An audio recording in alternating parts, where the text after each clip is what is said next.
Where do we go from that? We may have peaked. Yeah, right. We may have peaked. After spilling Alfredo sauce, how do we top that? We wrap it up here. We retire from podcasting.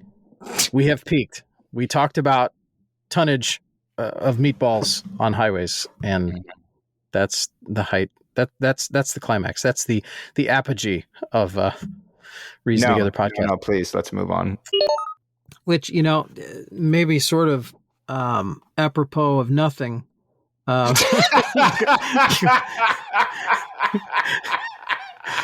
never heard that one. That's good. Apropos of nothing.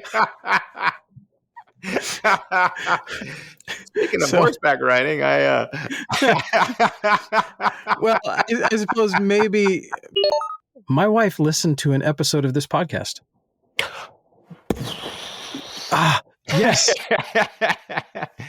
Thank you.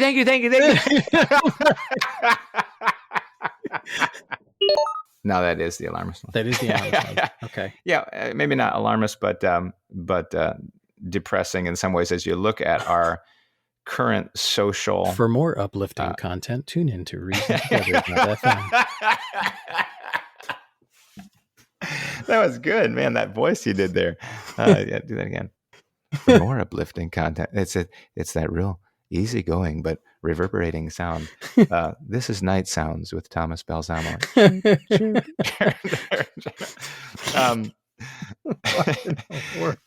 All right, so on a good day. Hold on, Daniel Fox is triggered. Yeah. Watch out, everyone. It's going to be a rough ride on this episode. Oh yeah, no joke. Because you talk about the wrath and fury of Daniel Fox. It's hold on, folks. Yeah, it's yourselves. Like feeling Jello hit your face.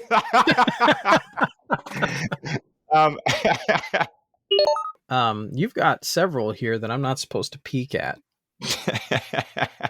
Which just by virtue of that yellow flag that says "Don't peek," you're like, "Come on." It's like a mosquito, buzzing in my ear, and I just want to smack it. Yes, that's funny. Oh, so which one would you like? I see. So you added a couple and put a yellow tag on it yourself. Yeah, I did. That was just vengeance. Revenge. Yes. You don't really care whether I see them. You just tell me. You know me too well. That's funny. I'm sorry. I was just kind of hung up for a second on your impression of me. You did your impression of Tom for a second there, and I'm still kind of conflicted about. I'm sorry. Wait. I mean, it was like, what are you? It sounded kind of Kermit the Froggy, almost like, on this last episode, you said, I'm like, dude, do I sound like that? Oh my goodness. Kermit the Frog. And furthermore, when Rosa talks to you, does she like, "Oh, Tommy"? No. Okay. What it is the ultrasound tech can't do that because they're there with the patient. So the patient would see them doing that. So really you notice a curtain in the corner of your room, when you're having your ultrasound done for your baby, there's usually a guy, probably like me, right, who is a conservative Christian radiologic technologist standing behind the curtain, making wow, wow, wow, wow, wow sounds with his mouth. And then the ultrasound tech looks and says, "Pay no attention to the man behind the curtain." That's what it is. You heard it here first, folks, on Reason Together, the nationwide conspiracy of the ultrasound machine. It is caused by, I admit it publicly, it is me. I am behind the curtain. Where's your tooth? Where's your tooth?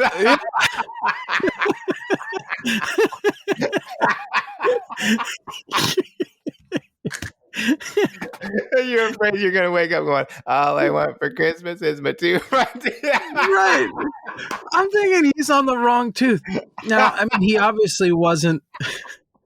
Okay, get it out now. Get it out. I'll give you a minute. That would be funny if he was like two teeth forward. Yeah, that's what I felt like. I got the Rona. The Rona. Yeah. I felt like a truck had just like run over me like lengthwise from one end to the other and decided to stop at my head and pause for a second and just sit there and then back up a little bit and then move forward again onto my head. It's like you had a student truck driver on your body. Yeah. That's right. The only thing I lacked really was the tread marks on my face when it was finished. But the feeling was pretty much the same. And we then were going to be leaving to go to a family reunion. I mean, hey, that sounds like a good idea. Yeah. And we were going to be celebrating Christmas a little later with our relatives. So here we are coming to celebrate. And I'm thinking, I brought you a present. Pasta, go home, pound some honey and lemon, and then shut up for the week.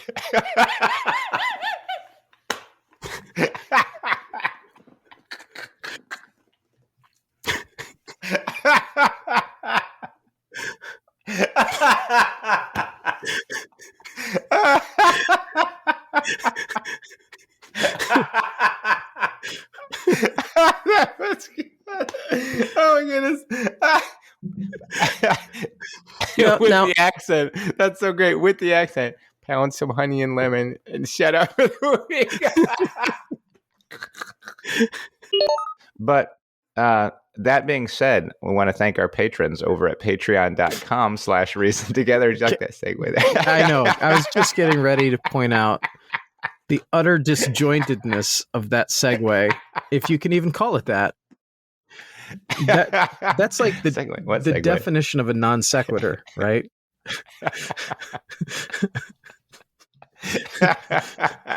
On that note, cheese is wonderful. It just doesn't follow.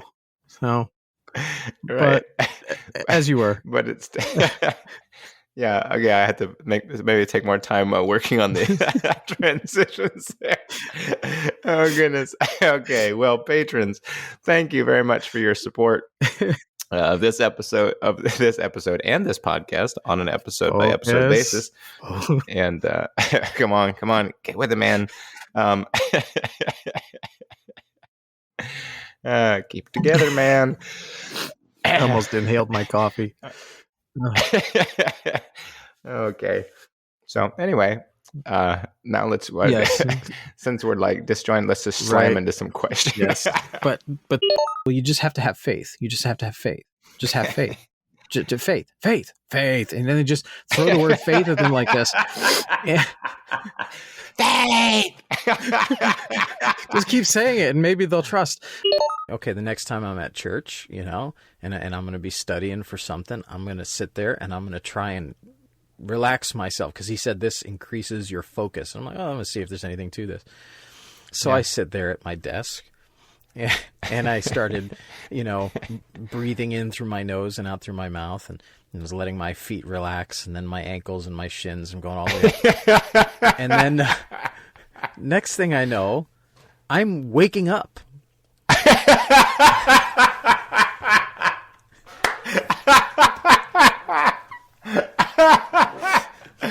It worked. but no, it didn't, because it's supposed to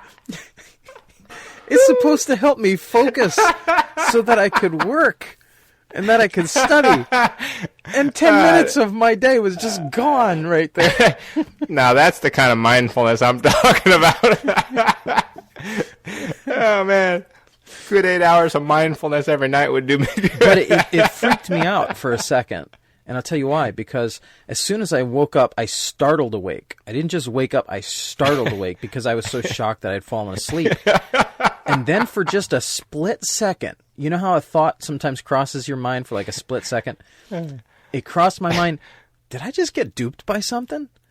Like, what just happened here? Was some weird hocus pocus something going on here? But no, it turns out I was just tired. Oh my goodness. No. That just turns out you'd only gotten 4 hours of sleep the night before. I think, gotten like 5. Really? It was like 5 hours. All right. Note to self. If I go to try to have mindfulness after a short night's sleep, I may end up in a nap. Note to self that in some folks, mindfulness results in unconsciousness. Your results may vary. Yeah. What if my shins don't listen to me? Well, here's something else. Here's something else. I decided to try this then a few nights later. A few nights later, when I was going to sleep at night, I was going to try this. Normally, I read a book, before I fall asleep. But then still sometimes my mind is just active. So I'm laying there, and I figure, okay, let's try this. Let's try and put my toes to sleep first, and then my feet, and then my ankles. And I couldn't get past my ankles. It just, they weren't listening. They weren't listening. They were stubborn. And then I'd have to restart the whole process over again. Oh goodness! Your wife's like, "Man, I'm ready to go to bed," and you're like, "Well, look, I'm trying, but my ankles just won't work with me." Oh my goodness! Oh man, I'm glad you bought that book.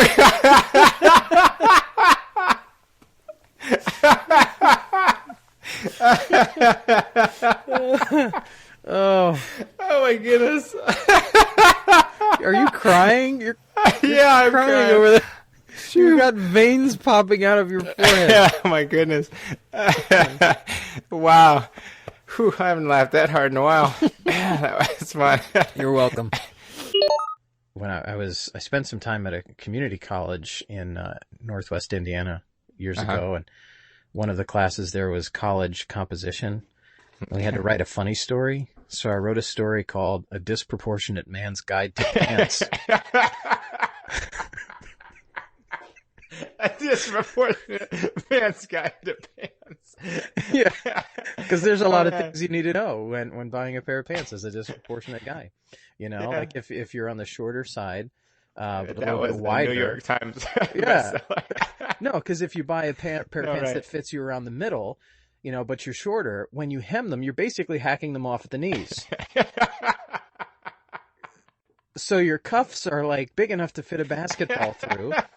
And when you're walking, it has this ghostly appearance that you're gliding along, like floating, because your pant legs aren't moving. You're just walking inside of them. Oh my goodness! Hence the stairs, like. Yeah.